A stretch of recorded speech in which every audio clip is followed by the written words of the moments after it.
So hello, good morning everyone. I hope you all are doing great. So this is our third part of preposition. So in this video we are going to cover so many preposition. Guys, मैं आपको spoken के style में सारी preposition सिखा रहा हूँ. तो watch this video till the end so that you can get to know how to use all kind of preposition in spoken. Prepositions are so important, you know. So let's start guys.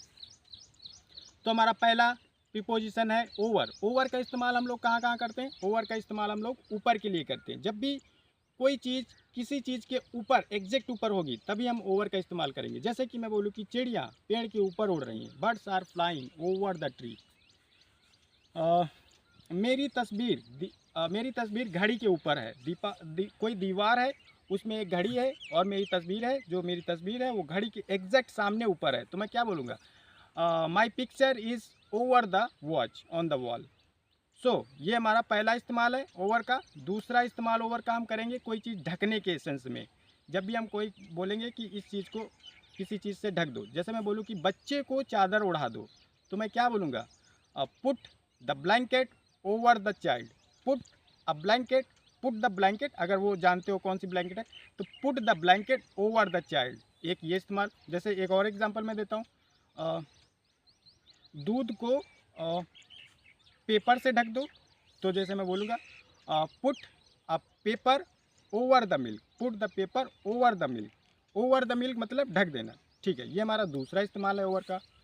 Over का तीसरा इस्तेमाल हम बोलेंगे जब भी कोई चीज़ ऊपर से गई किसी चीज़ के ऊपर से गई तो ओवर. जैसे मैं बोलूँ कि बच्चा दीवार के ऊपर से कूदा. A child jumped over the wall.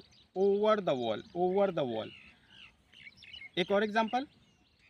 Okay, ball मेरे सर के ऊपर से गई. A ball went over my head. Over my head. ये चौथा इस्तेमाल ओवर का. जब भी हम बात करेंगे एज की या फिर वेट की तब भी हम ओवर का ही इस्तेमाल करेंगे. जैसे मैं बोलूँ कि वो 18 साल के ऊपर है. He is over 18. ये लैपटॉप 2 किलो से ज़्यादा है. The weight of this laptop is over 2 kg. देखो ओवर लग रहा है. वेट के लिए भी एज के लिए भी लग रहा है. अब हम ओवर का और इस्तेमाल सीखेंगे जो हम बताते हैं संख्या. जैसे मैं बोलूँ कि वहाँ पर ना 50 से ज़्यादा लोग थे. There were over 50 people. You know, there were over 50 people. यहाँ पर 10 से ज़्यादा पेड़ हैं. There are over 10 trees. ऐसे ये था ओवर का इस्तेमाल. अब हम बात करेंगे अंडर का. अंडर का मतलब नीचे. जब भी कोई चीज़ एग्जैक्ट नीचे होगी वही अंडर है. अब मैं बोलूँ कि मैं पेड़ के नीचे खड़ा हूँ. I am standing under the tree. दूसरा अंडर का इस्तेमाल एज और वेट बताने के लिए. जैसे मैं बोलूँ कि वो 18 साल से कम है. सी इज़ अंडर 18. ये लैपटॉप 2 किलो से कम है. This laptop is under 2 kg. ऐसे अंडर का एक और इस्तेमाल होता है. जैसे मैं बोलूँ कि वो मेरे नीचे काम करता है. ही वर्क्स अंडर मी. एक ऐसे भी इस्तेमाल हो जाता है अंडर का. तो ये था अंडर. अब मैं बात करूँगा अबब की.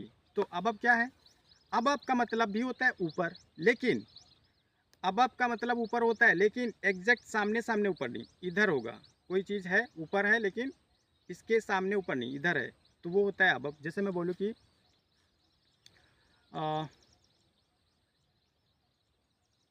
बोलूँ कि हेलीकॉप्टर मेरे ऊपर उड़ रहा है. अब सपोज करो मेरे ऊपर नहीं, वो थोड़ा उधर है, तो मैं क्या बोलूँगा?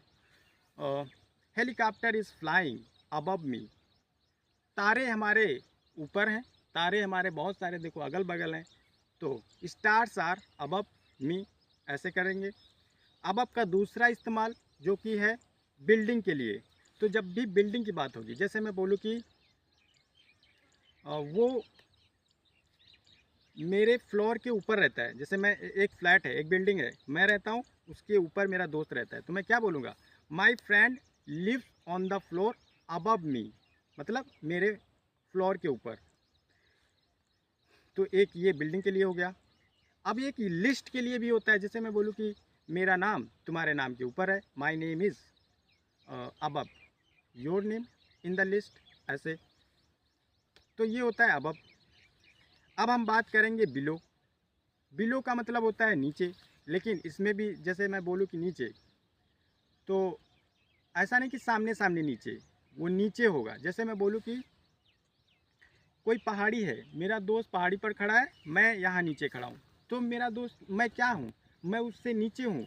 ऐसा नहीं कि मैं पहाड़ी के नीचे हूँ, नहीं, मैं पहाड़ी के नीचे तो हूँ, लेकिन सामने सामने नीचे नहीं हूँ, इधर हूँ, वो ऊपर है। तो मैं क्या बोलूँगा? I am standing below my friend. मैं नीचे, वो मेरा दोस्त, दोस्त मेरा ऊपर। ऐसे ही मैं उल्टा कर सकता हूँ, my friend is standing above me. Above मतलब वो ऊपर खड़ा है, मैं नीचे खड़ा हूँ। तो यहाँ पर अबव बिलो दोनों का इस्तेमाल कर सकते हैं कि मैं जब भी मैं बोलूँगा, अगर मैं नीचे हूँ तो मैं बिलो, वो ऊपर के लिए बोलूँगा तो अबव। तो ये होता है बिलो का इस्तेमाल। बिलो का और एक इस्तेमाल होता है, जैसे मैं बोलूँ कि लिस्ट के लिए। जैसे मैं बोलूँ कि मेरा नाम तुम्हारे नाम के नीचे है लिस्ट में, my name is below your name in the list. और बिल्डिंग के लिए भी कर सकते हैं। जैसे कि मैं बोलूँ कि मेरा फ्लोर तुम्हारे फ्लोर के नीचे है, my floor is below your floor, ऐसे भी कर सकते हैं। अब हम एक और प्रीपोजिशन का यूज करेंगे, जो कि है विदाउट। विदाउट का इस्तेमाल बहुत ही आसान है, जो कि है के बगैर। जैसे मैं बोलूँ कि मैं तुम्हारे बगैर वहाँ नहीं जाऊँगा, I will not go there without you. उसने इंग्लिश सीखी बिना इन्वायरमेंट के, he learn English without any environment, English environment. ये हो गया विदाउट। और जैसे कि हम देख लेते हैं डूरिंग का इस्तेमाल। डूरिंग का मतलब जो कोई पीरियड था उसके दरमियान। जैसे मैं बोलूँ कि होली के दरमियान, मीटिंग के दौरान, ये पार्टी के दौरान। पार्टी के दौरान आपने क्या किया? During party I was sleeping. Okay, during meeting I was thinking about you. ये हमारा डूरिंग हो गया। So this is our third video, and I hope you must have understood about this preposition and how you have to use. So this is great, guys. If you stick to my channel, I will tell you each and every single thing. I will teach you, as well as I will tell you how to use all the thing and how to use in spoken, guys. I will uh, I will help to increase your confidence. I will make you fluent in English, guys. Don't go like here and there. Don't run after show off. There are million teacher here.